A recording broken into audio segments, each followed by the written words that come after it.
서로 인사 나누는 시간 갖도록 하겠습니다. 예수를 믿어 복의 눈이 된 나를 통해 세상 모든 사람들이 예수님 믿는 축복 누리게 해주세요. 예수 그리스도 이름으로 기도합니다. 아멘. 또 인사합니다. 우리 참 제자가 됩시다. 오직 그리스도 됩시다. 예. 오늘 제목처럼 우리가 예수님을 따르는 삶이라는 것이 무엇인가를 좀 많이 생각을 해봐야 되는데요. 왜 그런가 하니까 예수님께서는 약 3년 정도를 이렇게 공식적으로 복음을 전하시고 공생애를 하셨어요. 그러니까 이 공생애 3년 동안에 예수님이 하신 중요한 사역의 내용이 뭐냐면은 제자를 찾으시고 제자를 부르시는 사역이 그 중요한 사역의 내용이다, 이렇게 볼 수가 있는데요. 대표적인 예로 12명의 제자를 세우셨던 것입니다. 그러시고 12명 제자뿐만 아니라 70명의 제자들을 세우시면서 그들을 각 고을로 이렇게 복음 전하라고 가라고 이렇게 보내주셨어요. 둘씩 짝을 지어서 보내시고 가시면서 그들에게 흑암을 꺾을 권세를 다 주신 거예요. 능력을 주셨던 거죠. 그러니까 이 12제자 중에서도 특별히 이 베드로와 야고보와 요한 같은 경우는 예수님이 이제 가까이에서 이렇게 제자 중에 좀 구별된 제자같이 그렇게 예수님이 특별히 관심을 갖고 이렇게 키우셨던, 말하자면 세우셨던 그런 걸 이제 볼 수 있는데요. 70인 제자들도 한 지역을 맡을 전도자의 축복을 감당하였던 것입니다. 그리고 예수님 승천하신 다음에는 그 마가 요한의 다락방에 120명의 제자들이 모여가지고 오직 기도를 힘썼어요. 그때 이제 성령의 충만함을 맞이하면서 오순절내 역사가 시작되고 교회가 시작이 됐죠. 이런 것처럼 우리가 이제 모든 것이 제자들의 삶을 통해서 교회가 지금까지 이렇게 이어져 왔던 것입니다. 자, 그렇다면은 우리가 굉장히 제자가 중요하다는 것을 알 수 있는데요. 이 복음 사역이라는 것은 결국은 뭐냐면은 예수님께서 이 제자들에게 너희는 땅 끝까지 가서 내 이름으로 세례를 주고 내가 분부한 모든 것을 가르쳐 지키게 하라는 이 지상에서 최고의 이 명령을 얼만큼 성실하게 했는가, 얼만큼 그것에 이렇게 합당한 그런 사역을 감당했는가에 따른 제자들의 성실함과 제자들이 그 직무를 잘 감당한 것에 의해서 오늘날까지 복음이 전파되었던 것입니다. 그러니까 우리 제자로서 참된 제자가 예수님을 따라가는 삶이 어떤 것인가 하는 것을 우리가 제대로 알아야 돼요. 그게 예수님이 공생의 사역에서 했던 가장 중요한 내용들이고 또 우리가 다른 사람들을 살리는 데 있어 가지고 굉장히 중요한 내용들이 되는 것입니다.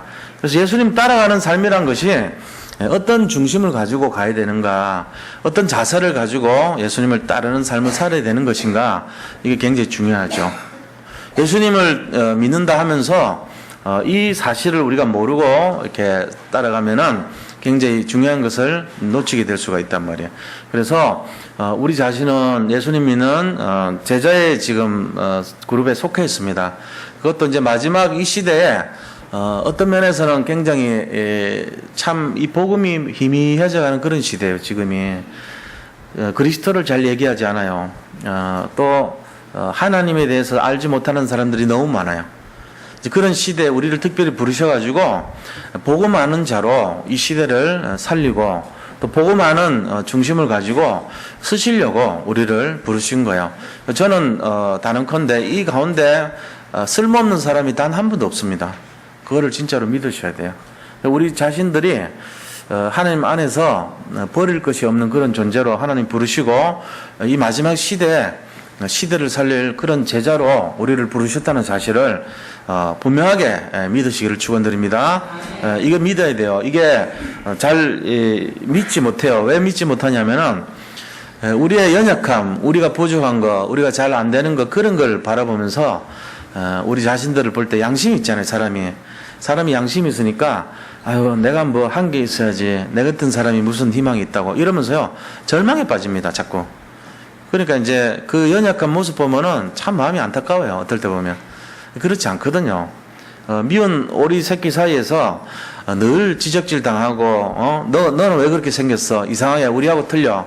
넌 왜 그 모양이야? 넌 도대체 뭐가, 그래서 털이 그렇게, 색깔이 검지를 않아. 우리는 다 검은데 니 혼자 왜 그래? 너는 왜, 뭐가 잘못돼서 그래? 이렇게, 남들한테 조롱당하고 지적당하고 그랬던 그 오리가 알고 봤더니 백조였어요. 백조가 이 땅에 이제 살더라도 사람들한테 인정받지 못하고 지적당하고 연약한 모습으로 살고 외롭고 쓸쓸하게 살아갈 수밖에 없어요. 자기가 백조라는 것을 가치를 발견할 때 오리하고는 비교가 안 되는 걸 알죠. 지금 우리가 마찬가지입니다. 세상에서는 여러 가지 어려움 당하고 힘든 일 많이 당합니다. 그리고 그리스도의 제자로서 주님을 따라가는 삶이 얼마나 연약해 보이는 것 같은 착각에 살아갈 때도 많습니다. 아무런 힘도 없고 능력도 없어 보일 때도 되게 많습니다. 그런데 어느 날 내가 백조인 것을 깨닫는 순간 그 세상 사람들과는 비교가 되지 않는 그런 대열에 들어가 있다는 것을 우리가 자부심을 느낄 날이 얼마 남지 않았어요. 이제 두고 보세요. 그런 세상이 지금 그렇게 됩니다. 마지막 시대 신호가 자꾸 보이고 있습니다.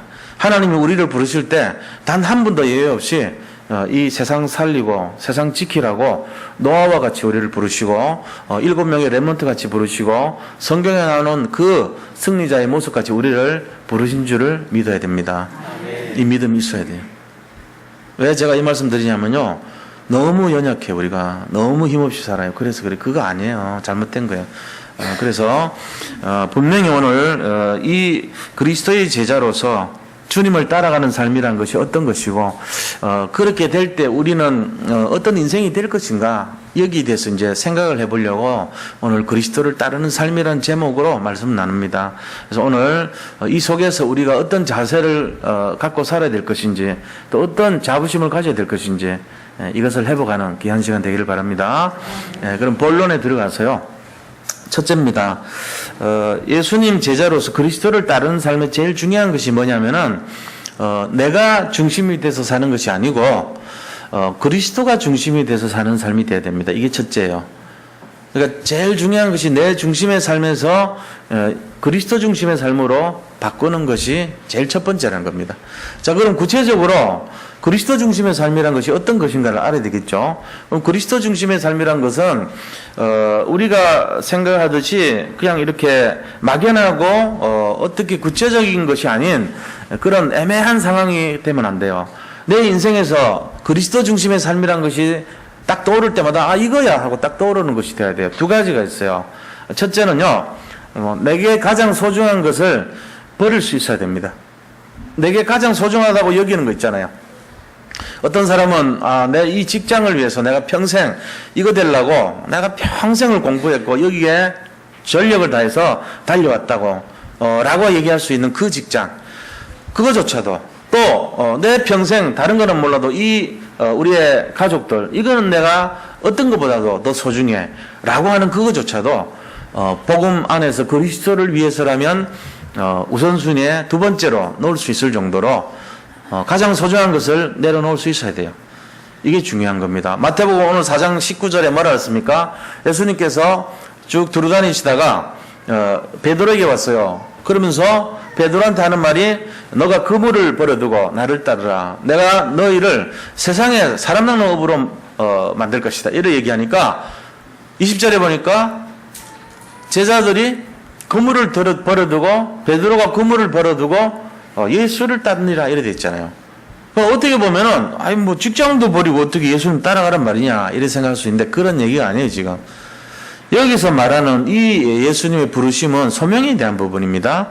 뭐 직장 다 버려두고 따라가는 그런 얘기 아니에요. 자기 직장에서 분명히 예수님 우선순위로 사는 그 원리를 알고 계시면 돼요.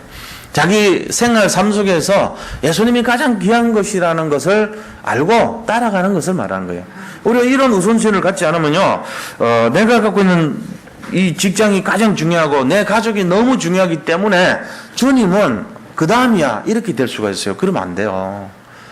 그리스도를 따라간다는 말은 내가 오직 이 복음 그리스도 때문에 나머지 것을 희생할 수 있을 정도의 마음으로 그게 이제 믿음이라 그러죠. 그렇게 돼야 되는 것입니다. 그래서 이런 제자의 삶을 살기 때문에 우리가 언약의 바톤을 이어가고 지금까지 이렇게 언약이 쭉 내려온 거예요. 우리한테까지. 그렇지 않다면은 중간에 얼마나 많은 사정이 다 있었겠어요. 사람들마다 무슨 자기 사연이 없는 사람이 누가 있겠어요.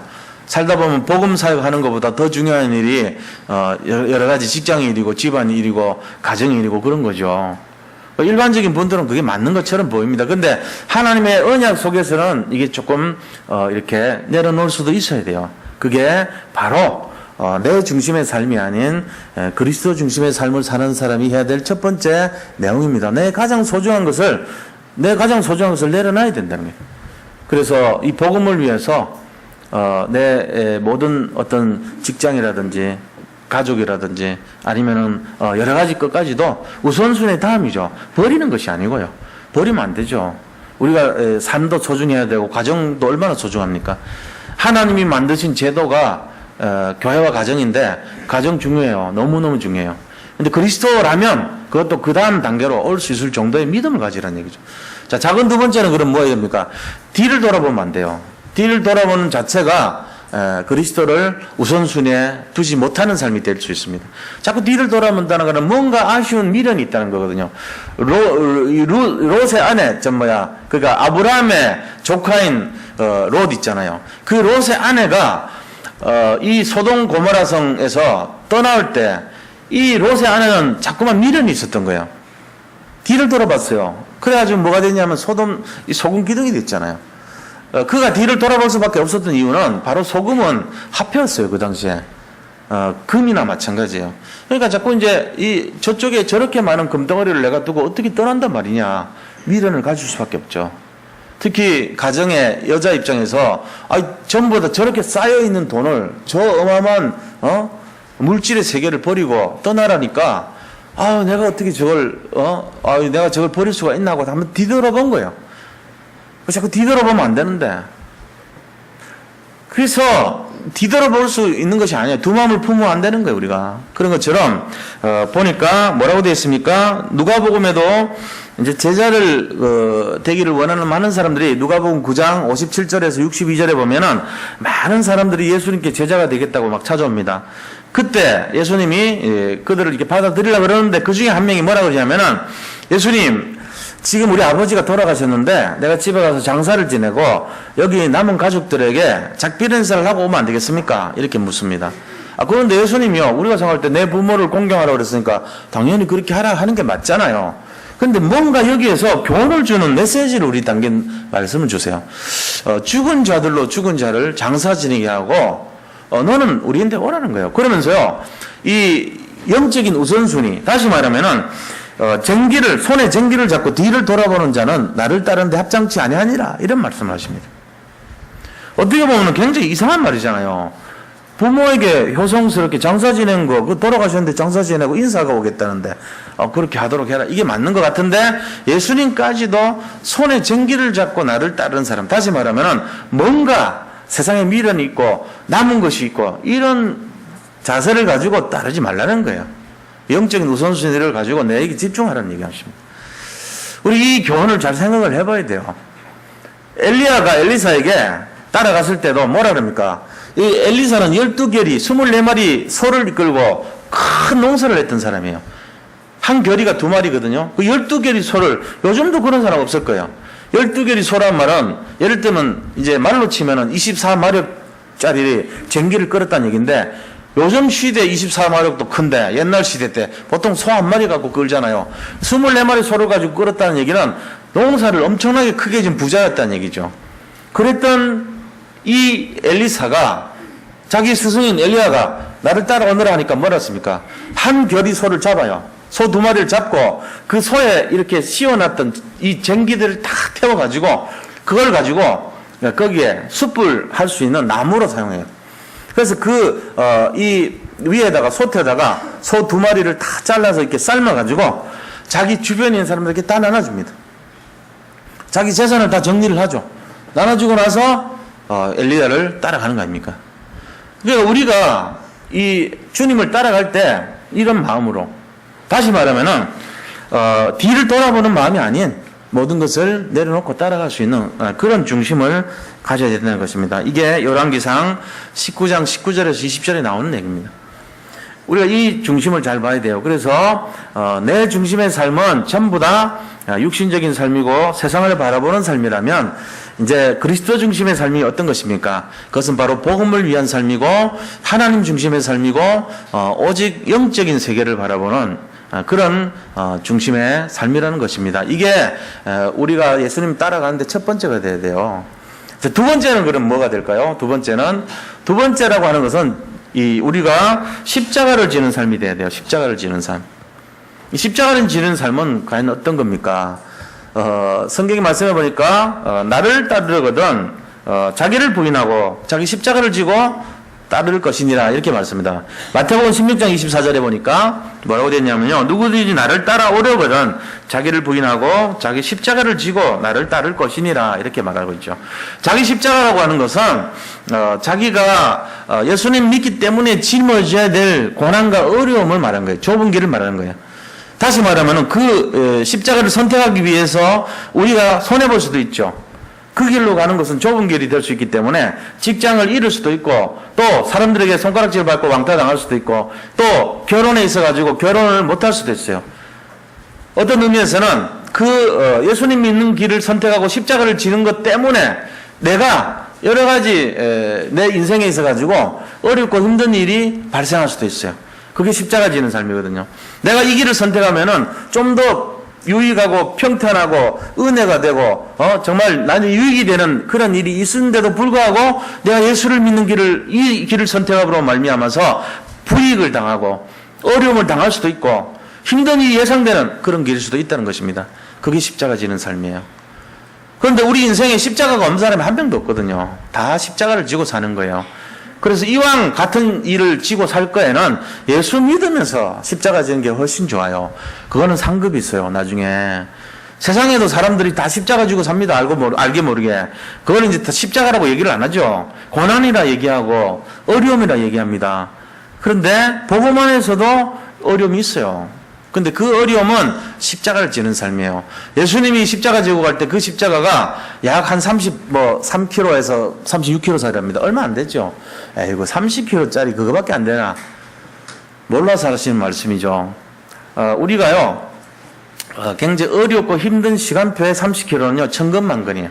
그게 예수님이 십자가를 지고 갈 때 그 무게를 느끼는 무게감은요 보통 사람들 정상인이 느끼는 무게감과 틀려요. 왜 그런가 하니까 빌라도 법정에서 채찍을 맞습니다. 채찍을 맞아서 말로 하자면 반 죽여놓고 십자가 지게 하는 거예요. 어느 정도로 맞았냐면은 채찍을 266번을 맞았다고 돼 있어요. 근데 보통 그 한 대 채찍 있잖아요. 채찍 하나가 이렇게 맞으면은 이렇게 살점을 끌고 나와요. 살점이 뜯겨 나가지고 저번도 말씀 한번 드렸는데요. 계속 이렇게 3번씩 이게 3점으로 뜯어내요. 그러니까 이 끝에다가 뭐를 달냐면 납덩어리 아니면은 양에 아주 이렇게 피어나온 그 이빨 송곳니 같은 걸 달아놔요. 그래가지고 이래가지고 딱 치고는 뜯어내요. 치는 게 아니고 치고 뜯어낸다고. 이거를 몇백 번을 맞았는데 한 번씩 할 때마다 살점이 뜯겨 나오는 거를 수백 번 맞으면 어떻게 되는지 아세요? 그 기록에 의하면은 십자가형 받기 전에 채찍질을 맞다가 창자가 다 드러났다 이런 기록이 있어요. 속에는 내장이 뒤로 튀어나올 정도로 살이 파여가지고 그만큼 잔인한 형벌이 이게. 자 그럼 형을 받고 나서 십자가를 들고 가야 돼. 할 수 있겠어요? 1km도 힘들어요. 그러니까 걷지를 못하는 거예요. 그러니까는 로마 병사들이 하다가 도저히 상황 판단 안 되니까 가다가 몇 번이나 쓰러지니까 구레네 사람 시몬이라는 사람에게 십자가 지고 가라고 이렇게 명령을 하잖아요. 왜 그래요? 그만큼 절박하고 어렵고 힘들었다는 얘기예요. 그게 십자가 의미입니다. 그럼 자기를 부인하고 십자가를 지라는 얘기는 이 그리스도의 십자가 같은 그 고난의 십자가를 지라는 얘기예요. 그리고는 거기서 피를 흘리는데 그 십자가에서 3일 동안 서서히 고난을 당하면서 죽는 형벌이 십자가 형벌이에요. 예수님은 그날 바로 6시간 만에 돌아가셨지만 보통 사람들은 3일 동안 견디면서 피를 서서히 뽑아내서 죽이는 잔인한 형벌입니다. 이게 십자가거든요. 우리가 이 예수님 따라간다는 것이 뭐냐? 십자가를 지는 삶이에요. 단순하게 쉽고 행복하고 즐거운 그런 것만이 아니라는 것입니다. 이 길은요, 굉장히 고난의 길일 수가 있다는 얘기예요. 좁은 길일 수 있다는 거예요. 그래서 그 과정을 겪으면서 나중에 어떻게 됩니까? 그 십자가를 겪으면서 우리는 바로 하나님의 나라의 백성이 되는 거예요. 나중에 보면. 그래서 no cross, no crown이라는 말 있죠. 십자가의 고난이 없이 하나님의 영광이 없다는 얘기예요. 우리 믿는 사람들 중에 지금 고난받는 분들 혹시 있다면은 지금 그 시간표가 바로 크로스, 십자가를 지고 있는 시간표라는 것을 잘 이해하시고 정말로 믿음으로 승리하시기 바랍니다. 이걸 모르면요, 굉장히 우리가 어렵다고 생각해요. 아, 사는 것이 왜 이렇게 힘드냐, 그렇게 생각합니다. 그렇지 않습니다. 우리가 살아가는 이 십자가의 길은요, 앞으로 있을 영광에 비하면은 아무것도 아니에요. 그래서 고린도서 4장 17절에 말했습니까? 현재 이 고난에 경한 것이 장차 받을 영광에 중한 것에 비할 것이 아니다, 이래 말해놨거든요. 지금 걸어가는 건 조금 어려움이 있을지 몰라요. 우리나라에 지금 일어나는 일들 보세요. 정치적으로, 경제적으로, 사회적으로, 문화적으로 뭐 하나 이렇게 너무 기쁨이 된다 이런 거 별로 없죠. 요즘 뉴스 중에 있습니까? 옛날에는 뭐 김연아 선수가 세계를 나가서 막 신기록 세우고, 그 다음에 뭐가 이렇게 나가서 뭐가 막 전 세계 4강에 올라가고 막 이런 뭔가가 있었죠, 기쁨이. 근데 요즘 보면 이상하게 정치적으로 우승을 하고요. 경제도 막 이렇게 뭐 그러고요. 메르스 바이러스가 이상하게 와가지고 다른 나라에서는 서서히 퍼지는데 여기는 마치 기다릴 때는 듯이 막 퍼지고 있고요. 그렇게 큰 삼성의료원이라고 하는 우리가 진짜 자존심으로 믿고 있는, 여기 가까이서 아산병원, 서울 삼성병원은 자존심 아닙니까? 우리 강남에. 그런 데가 뚫려버리고 이런 말이 안 되죠, 이거는. 뭔가가 지금 어수선하다는 거예요, 지금.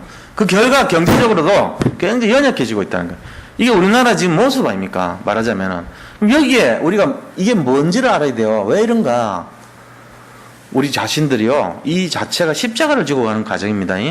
연약하게, 이게 막, 절망이다, 어렵다, 이게 아니고, 누구를 향한 메시지입니까? 이 어려움 속에서. 이게 누구한테 주는 메시지인지를 잘 알아들으셔야 돼요. 아, 지금 어렵구나, 힘들구나, 이게 아니고요. 우리도 그 속에 동조돼가지고, 힘들구나, 이게 아니고요. 이게 내 몫이구나. 우리가 나를 위해서 기도해야 되겠구나. 진짜로 내가 십자가를 져야 되겠구나.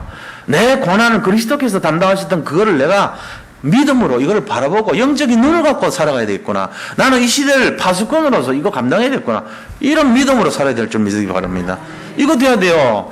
이거를 가져야지 우리가 그리스도인으로서 내가 해야 될 사명을 볼 수 있는 눈을 가진 사람이 되는 거예요. 난 지금 내 앞가림도 못하는데요. 아니요, 그렇지 않아요. 지금 잠시 어려움 겪는 과정입니다. 그것을 철저히 은혜로 받으시기 바랍니다. 그럼 나중에 이 모든 것들이요, 발판이 돼요.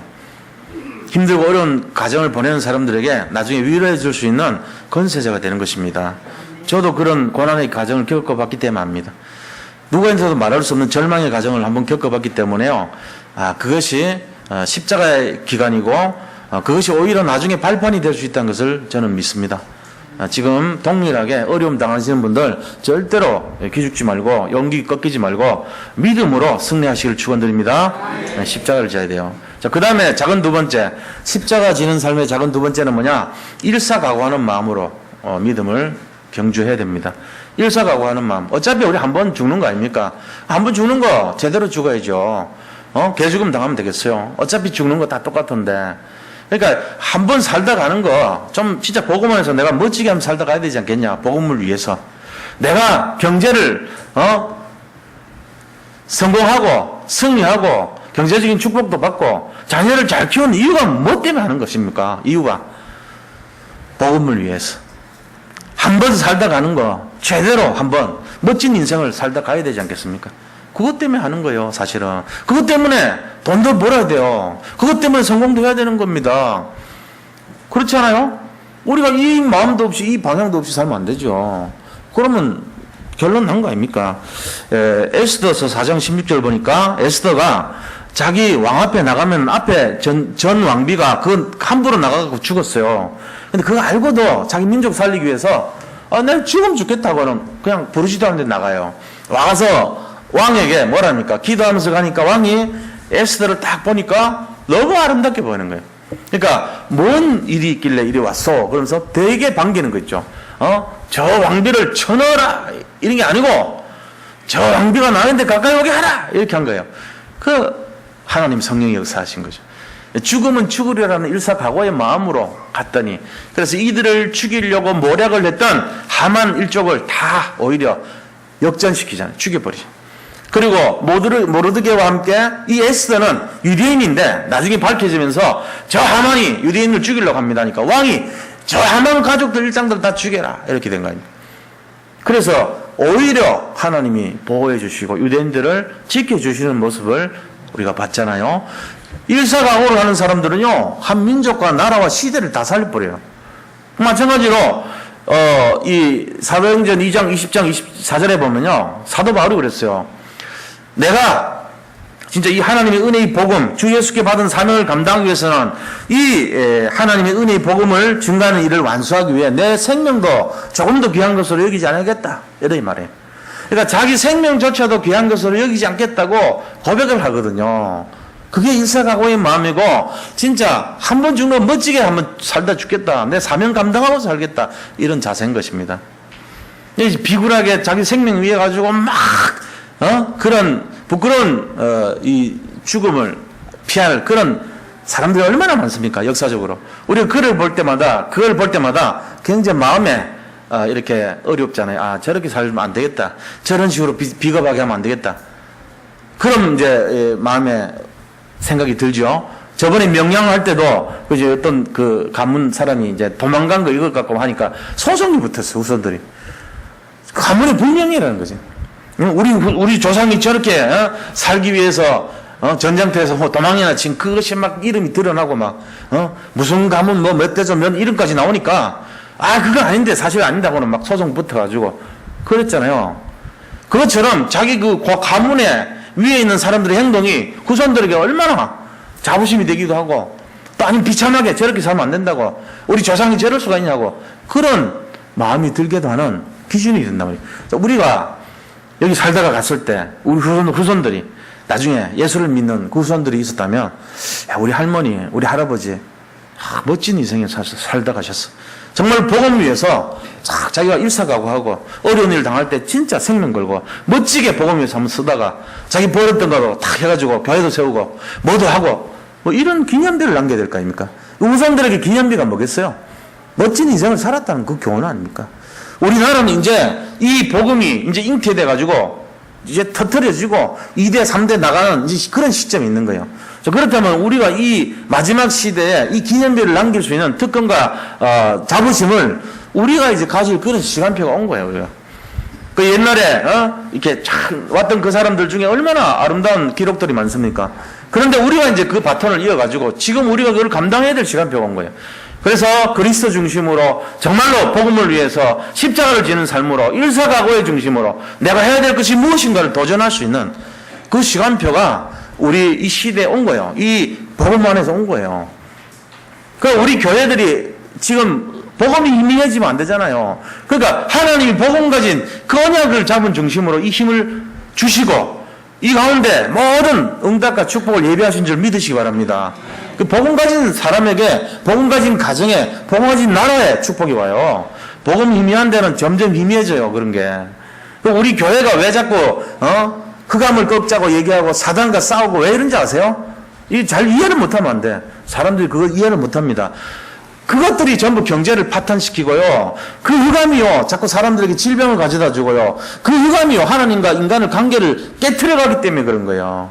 그래서 우리가 그 근본을 자꾸 강조를 하는 거예요.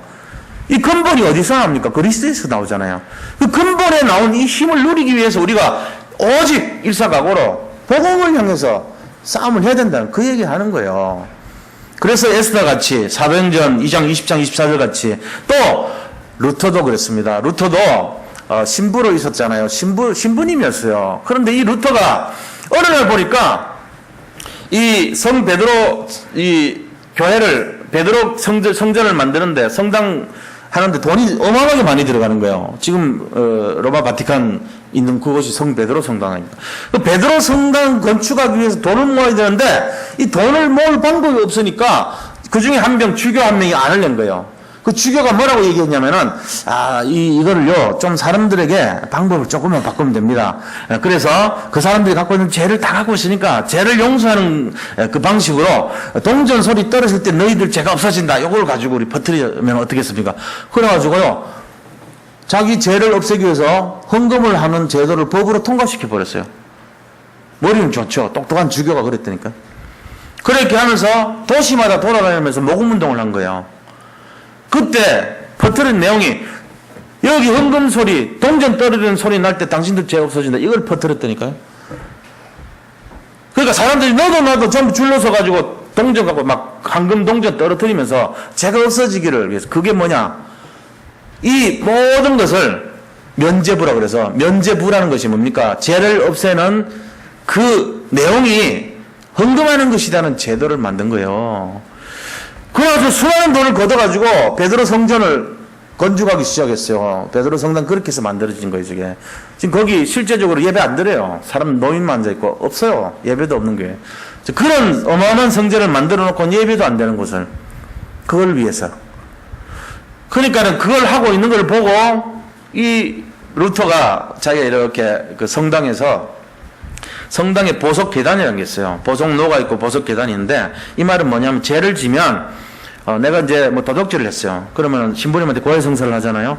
그럼 고해성사 하면은 신부님이 뭐라 하면은, 저 보석로를 얼마를 걸어라. 12바퀴를 돌아라. 그리고 사람들에게 가서 네가 한 죄의 2배로 갚아줘라. 뭐 이런 벌칙을 주는 거예요. 그럼 이제 없어지거든요. 근데 이제 고해성사하고 나니까, 보석 계단을 올라가라. 보석 계단이 이렇게 층계로 되어 있는데 무릎으로 올라가야 돼. 손을 짚으면 안 돼요. 그래가지고 이렇게 낑낑대면서 올라갔다고. 가는데 무릎에 멍이 자꾸 들죠. 어렵죠. 막 끝까지 가는데 갑자기 무슨 생각 드냐면은, 이 면죄부는 틀린 거 아니냐. 내가 하는 이 보석 계단도 틀린 거 아니냐. 그게 생각이 나는 거예요, 자꾸만. 로마서 1장 16절 17절이 생각나는 거예요. 오직 의인은 믿음으로 말미암아 살리라. 이게 딱 생각나는 거예요. 그렇지. 하나님 성경에 있는 것이 맞지.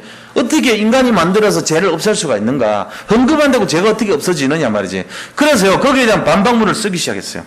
이 루터가 교수거든요. 비텐베르그 성당에 학교면서 거기 교수 일을 하면서 사람들에게 가르쳤단 말이에요. 거기 있는 내용들을 가지고 전부 기록한 거예요. 첫 번째, 교황도 사람이다. 사람은 한계가 있다. 예를 들면 그 교황도 흠이 있다. 원래는 전주교는 교황 없다, 흠 없다. 지금도 교황 무오설입니다. 교황은 오류가 없어요. 교황은 신이기 때문에. 교황은 하나님 대리인이고 신이기 때문에요. 그게 없어요. 그런 식의 개념이에요. 그런데 그거를 반박한 거예요. 교황은 인간이다. 교황은 흠이 있다. 그리고 사람의 죄는 하나님만이 용서할 수 있다. 그런데 돈을 가지고 용서할 수 없지 않냐 해가지고 쫙 쓴 게 95개 조항이에요. 그래가지고 그거를 성전 비텐베르그 성당 문에다가 붙여놨어요. 붙여놓으니까 지나가던 이 농노들, 그 다음에 지나가던 성에 있는 사람들이 보고 읽었던. 읽고 나서 그렇게 큰 반응을 일으킬 줄은 루터도 몰랐어요. 그래가지고 그거를 보고 나서 여기저기 성에서 성으로 그거를 막 필사본이 돌아다니기 시작하고요. 전국과 모든 곳에서 이게 민중봉기가 막 일어난 거예요. 그래, 맞아. 교황 이거 엉터리야. 물리쳐야 돼. 이러면서요. 막 들고 일어난 거 있죠. 그러니까 이제 교황청에서 난리가 난 거예요. 저 루터 죽여야 되겠다고. 그래가지고 루터를 네가 부인해라 하니까 부인 안 하겠다 그러는 거예요. 그래서 할 수 없이 사형을 선고했습니다. 사형 선고하고 이제 집행하러 가는 중간에 마차를 타고 가는데 한 성에서 성주가 거기 있는 자객을 보내가지고 다 전멸시키고 거기 있던 사람들을 전부 다 이렇게 이끌고 루터를 살려주죠. 루터가 이제 한 성에 거기서 생활을 합니다. 생활하는데 뭘 하냐? 낮에는 사냥꾼으로 가장을 해서 생활하고 밤에는 이 라틴어 성경을 독일어로 번역을 해요. 그래서 독일 사람들이 성경을 누구든지 읽을 수 있도록, 말하자면 한글로 성경을 번역하는, 영어로 된 성경을 한글로 번역하듯이 한 거예요. 그래가지고 시장에 내놨는데 이 번역본이요 불티나게 막 팔리는 거예요. 처음에 요한복음에서 번역했는데 그게 막 너무너무 막 호응이 좋아요. 그래가지고 성경을 이제 다 해가지고 수만 부를 이렇게 발행하려고, 그 다음에 나중에 또 발행하고 계속 발행합니다. 그래서 구텐베그라는 사람이, 독일 사람이 금속 활자 발견했잖아요. 그거를 가장 많이 이렇게 활용한 것이 성경이에요. 그래서 전 세계로 성경이 이제 퍼져나가기 시작했던 것입니다. 왜요? 한 번 죽지 뭐 두 번 죽냐. 일사각오의 마음이란 말이에요. 그게 이 루터라는 사람이 한 번 생명을 걸어버리니까 복음이 전 세계로 확장된 내용이거든요. 그게 뭐냐? 자기 십자가를 지고 내가 이 고난의 길을 가겠다는 거예요. 자기는 교수였고 자기만 부인했으면 그건 내 잘못했던 것이 한마디만 했으면 보장받았어요. 그리고 오히려 나중에 이 주교가 될 수 있고 또 더 올라가가지고 이 교황청으로까지 들어갈 수도 있고 길이 많이 열려 있었던 사람이에요. 근데 그거 다 포기하고 생명을 걸고 자기를 부인하고 자기 십자가를 지는 선택을 했던 것입니다. 그러니까 오늘날 또 우리가 이렇게 복음을 맞이할 수 있었던 것이 그런 사람들의 순교자적인 중심 때문에 그랬던 거예요. 이 그리스도를 따르는 삶은 그런 것입니다. 자, 세 번째로 그리스도를 따르는 삶은 어떤 것이냐? 그리스도를 본받아서 그리스도를 모델로 살아가는 삶이에요. 그리스도를 본받아서 살아가는 삶. 이게 돼야 돼요. 이 그리스도를 본받는 삶이라는 것은 세 가지인데요. 크게 생각하면은 그리스도를 본받는 삶이 뭡니까? 예수님이 이 땅에 오셔가지고 하신 사역 세 가지가 있어요. 그게 영어로 하면요, preaching, teaching, 그 다음에 힐링, 이렇게 말합니다. 프리칭이라는 말은 이렇게 사람들에게 복음을 확 전파하는 거예요. 예수를 믿으세요 하는 게 프리칭이에요. 또 포클레임이라 그래요. 사람들에게 막 알려서 얘기하는 거예요. 그러니까 외치면서 예수를 믿으라고 복음을 전파한 것이 그게 바로 프리칭이요, 포클레임이고 그런 것입니다. 그 다음에 티칭이라고 하는 건 뭡니까? 그렇게 믿고 영접한 사람들을 불러서 내가 계속 양육을 하는 거예요. 복음이 뭔지를 계속 한 주에 한 번씩 설명해 주는 거를 티칭이라고 그래요. 이게 이제 양육이죠. 자, 양육한 사람들을 오는데 또 한 가지 사역이 영적인 문제, 정신적인 문제, 육신적인 문제로 병들어 있는 사람들을 치료해 줬어요. 그거를 힐링이라고 합니다. 치유사역. 그러니까 예수님이 하신 사역을 본받는데 세 가지 사역을 하는 거예요. 그게 뭐냐? 복음을 전파하는 사역. 그 다음에 사람들을 양육하는 사역. 세 번째는 사람들을 치유하는 사역. 이 세 가지입니다. 복음 전파, 그 다음에 양육, 치유. 이 세 가지가 예수님을 따라가는 삶이에요. 우리가 그걸 해야 돼요. 그걸 하기 위해서는 뭐 해야 되냐? 고린도전서 10장 31절 말씀처럼 우리가 어디에 있든지 먹든지 마시든지 주의 영광을 위해서 살아가는 그런 인생이 되어야 될 줄로 믿습니다. 이것 되어야 되는 것이에요. 그래서 복음을 전파하고 양육하고 치유했던 이 세 가지가 예수님을 따라갔던 그런 사람들의 모습인 것입니다. 오늘 말씀드린 이 세 가지 내용이 바로 그리스도를 따라가는 삶입니다. 첫 번째는 자기 중심이 아니라 그리스도 중심의 삶. 두 번째는 십자가를 지는 삶. 세 번째는 그리스도를 닮아가는 삶입니다. 자, 그러기 위해서 우리가 뭐 해야 되겠습니까? 결론적으로 말씀드리면. 자기가 다른 사람들에게 이 사도 바울이 뭐라고 하냐면 나를 본받는 자같이 되라. 내가 쇠사슬에 묶인 것 말고는 나처럼 됐으면 좋겠다. 아그리빠 왕한테 한 말입니다. 나를 본받는 자같이 되라 그랬어요. 그것처럼 우리가 다른 사람들에게 제자의 길을 가르쳐주고 개인화시키기 위해서는 내가 먼저 제자가 돼야 된다는 것입니다. 이게 중요한 거예요. 그래서 제자가 제자를 낳습니다. 눈먼 소경이 소경을 인도하듯이 그렇게 되면 안 돼요. 내가 먼저 제자가 돼야 다른 사람을 제자화 시킬 수 있는 거예요. 내가 제자가 되지 못하면은 다른 사람이 절대로 제자가 안 돼요. 왜 그렇습니까? 제자가 뭔지를 모르는 사람이 어떻게 제자를 가르칠 수 있겠습니까? 제자는 제자가 붙죠, 당연히. 그러니까 내가 먼저 제자가 돼요. 제자가 되는 길이 뭡니까? 하나님께서 일단 우리에게 다 제자가 될 가능성을 주셨기 때문에 여기 모인 거예요. 여기 오신 분들은 다 제자라고 생각하시면 돼요. 그러니까 단 훈련을 받아야 돼요. 훈련 어떻게 해요? 예수님이 하신 세 가지 일을 닮아가야지 우리가 제자가 될 거 아닙니까? 예수님처럼 사람들을 치유하고 사람들을 복음을 전파해서 영접시키고 그 다음에 그들을 양육할 수 있는 이 세 가지를 할 수 있는 길을 가르쳐주는 훈련이 합숙훈련이에요. 1차 합숙훈련을 다들 좀 참여하시기 바랍니다. 여기 못 갔다 오신 분들 혹시 계시나요? 없죠? 1차 합숙훈련이 뭔지도 모르는 분들 계시나요? 갔다 오시라고요. 1차 합숙훈련이라는 데가 있어요. 그 가면은 한 3박 4일, 요즘 하루 줄어서 원래 4박 5일이에요. 3박 4일 동안 가서 훈련 받습니다. 뭔 훈련 받냐면은 예수님이 하신 치유사역, 예수님이 하신 양육사역, 예수님이 하신 복음 전파 사역이 어떻게 이루어졌는지를 현장에서 다 보여주는 거예요. 그게 이제 합숙훈련이라 그래. 그 합숙훈련 한번 갔다 와야 돼요. 그래야지 예수님 따라가는 삶이 되죠. 거기서 눈이 열리거들랑 그 다음부터 제자를 찾는 삶, 그 다음에 가정을 복음하는 삶, 그 다음에 직업 속에서 복음을 찾는 삶, 지역 속에서 복음을 찾는 삶, 이 훈련을 다 받을 수 있어요.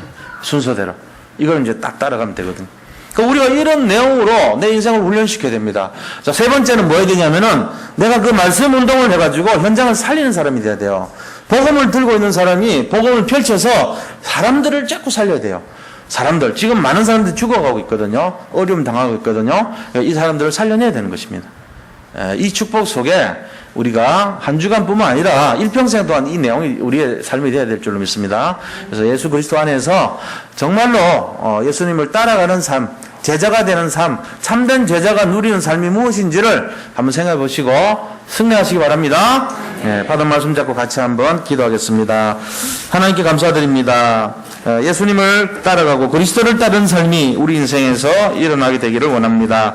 주여, 세상은 어렵고 힘들지만 그러나 절망하지 말고 희망과 정말 하나님 주신 능력 속에서 날마다 승리하게 하여 주시고 정말로 힐링, 티칭, 프리칭 같이 정말 많은 사람들을 살리기 위해서 복음을 전파하고 사람을 살리고 또한 양육하는 그런 삶이 되게 축복하여 주옵소서. 예수 그리스도 이름으로 기도드립니다. 아멘.